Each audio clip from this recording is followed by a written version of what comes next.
Making the perfect steak used to be super hard. But what if I told you that the only thing you need to perfect your steaks is a ChatGPT subscription? What did he say? Now this experiment is a prime example to show how far AI has come over the last years. And it is changing the way how we cook and how we deal with recipes. From recipes that you have to follow step by step to creating recipes that are personalized to you. By the end of this video, you will have the step-by-step formula to make a perfect steak and set yourself up for every single doneness level there is. When it comes to one of life's most primal yet important questions, how to make the perfect steak, suddenly everyone has an opinion. For better, I've assembled 5 members of the Meat Alliance. And for worse. Another method is the dishwasher. Season up the steak, put it in a bag, throw it in the dishwasher, close it up, and let it run its cycle. And doneness is most of the time the most highly debated part. So tonight, Huang will try to convince his 4 guests, including a steak lover, that AI can guide a home cook to not only steakhouse results, but also 4 ribeyes in rare, medium, and well done, all finished at the same time. That's simply not possible. Why isn't it possible? It's just not. Why not, you stupid? This is MasterChef GPT, the AI that helps to cook amazing food. Obviously, if you want to make great steaks, you have to buy great steaks. So, what steak should you buy? In our case, for multiple doneness levels, I would recommend ribeye. But why is that? Ribeye has intramuscular fat that melts as the steak heats. That melted fat does 3 things. Firstly, it lubricates the meat fibers, so bites feel tender even at higher doneness. Secondly, it carries flavor into the meat as it liquefies. And lastly, it buffers dryness, so well done isn't chalky. In comparison, leaner cuts don't have this safety net, so they dry out faster, which is why Huang picked up ribeye steaks. Nice. Back from the store, we now go over to preparation of the steaks. Unwrap the steaks and pat absolutely dry with paper towels. Patting steaks dry is crucial for achieving a good sear, developing a flavorful crust, and ensuring even cooking. Moisture on the surface of the steak creates steam, which prevents browning. Then mix the rub. 3 tablespoons kosher salt, 2 tablespoons coarse black pepper, 1 tablespoon garlic powder, 2 teaspoons smoked paprika, and 1 teaspoon MSG. Yo, so nice. What we are doing now is called dry brining. It is a method of salting meat and letting it rest in the refrigerator before cooking to enhance flavor and tenderness without using any liquid. So make sure to season all surfaces, including the edges. Salt on the surface first pulls out moisture, then that salty liquid gets reabsorbed back into the meat over a few hours. Inside, the salt loosens muscle proteins so the steak stays juicier and seasons more evenly. Then refrigerate uncovered overnight. Leaving the steaks uncovered on a rack dries the surface slightly, which helps the Maillard crust form fast during the sear. That's all for preparation day. Now we can go to... This is how the steaks look like after the night in the fridge. As you can see, the dry brine did its job, so that even our steak lover noticed. Look at these beautiful steaks. Look at these AI steaks. But let's not get too confident yet, since the hardest part is still to be done, and for that we now have to start with the heat control. Okay, wie mache ich das jetzt hier am besten?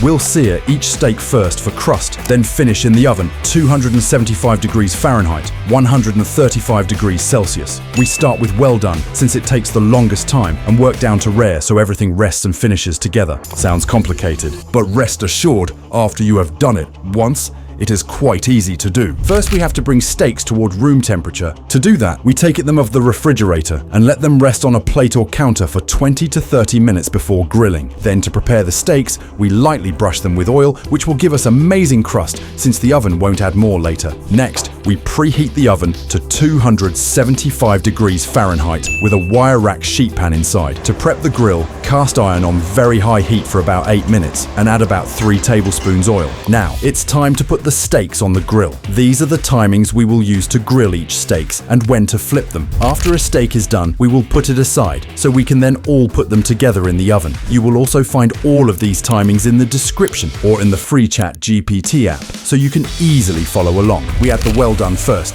Sear 3.5 minutes. Flip once, then sear 3.5 minutes on the other side. Then edge sear 30 seconds per side.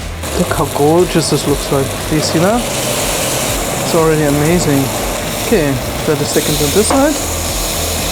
Then take it off the grill. After that, we reset the grill area by cleaning and putting new oil on it. Follow the timings I shared with you earlier for the medium rare, and the rare cuts, and repeat the process. Next up, we put all 4 steaks in the oven, and again we have to pull them out at different temperatures since all of them, due to the difference in desired doneness, have to rest for shorter or longer periods of time. To know when to pull them out, we will use a digital meat thermometer connected to an app where we can check out the temperature of the steaks to know when we have to pull them. But first, here are the temperatures when we have to pull each steak out of the oven. You can also find them again in the description or the app. What is very important when measuring the temperature with a thermometer is the following. Insert the probe into the thickest part of the steak from the side with the tip centered, not touching fat pockets or bone. That gives the most accurate core temperature. But why the thickest point? That's the slowest heating part. When it reaches the pull temperature, the rest of the steak is already there or slightly ahead, so you don't under or overshoot. Once the steak has reached its desired temperature, we pull it out of the oven, butter it up and pack it in foil. We do this because butter adds aroma and richness, while a loose foil keeps early steaks warm, so all doneness levels finish together without softening the crust. But how does that work? Rare reaches its pull temp first, so it rests the longest, then medium rare, then medium, and well done last. Because rest time equalizes, all 4 are ready to slice at once. After all steaks are packed in foil, we let them rest for a final then minutes before it's time to...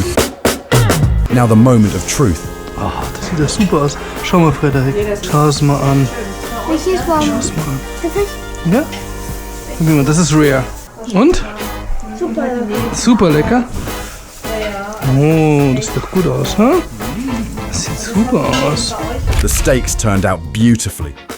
But what has Huang to say about it? What is so amazing about this is getting one steak right in one rarity level is already really hard. For everyone who made steaks on the grill, who likes doing steaks, it is really hard. Getting all 4 steaks in 4 different doneness levels, still warm at the same time, this is really master chef level. Nothing that a normal person, normal cook like me will be able to do. But with AI, it becomes really easy. And that's why I said in the beginning, this is a paradigm shift in how we use recipes, because we used to have a recipe, be it from a cookbook or from a YouTube video or whatever. It's transitioning from I need to follow something to hey, make me something that is personalized to me, because in AI it is really doable. It's not easy though to set this up, because you really need a good integrated agent system. And we already saw for example with the Meta display launch, where they try to show AI with cooking that... Alright, I think the Wi-Fi might be messed up. It horribly failed, but that's why I'm trying to build a ChatGPT app. So where I put my agentic system into the app, so that when OpenAI releases the App Store and you can just put apps into it, that you have an app where you just can go in and say, okay, this is what I have on devices at home, this is what I want to do, and it will create you a personalized recipe just for you. So this is the goal, and depending on when you see the video, you will either already have the app in the App Store, in the OpenAI App Store, or for now then just some descriptions on what I did, so that you can replicate this experiment. Anyways, have fun. We have a lot of cool stuff coming up, like Halloween, Oktoberfest, Thanksgiving, Christmas, and also I did order the Meta AI displays, so I would try to cook with them and see what happens. See you soon.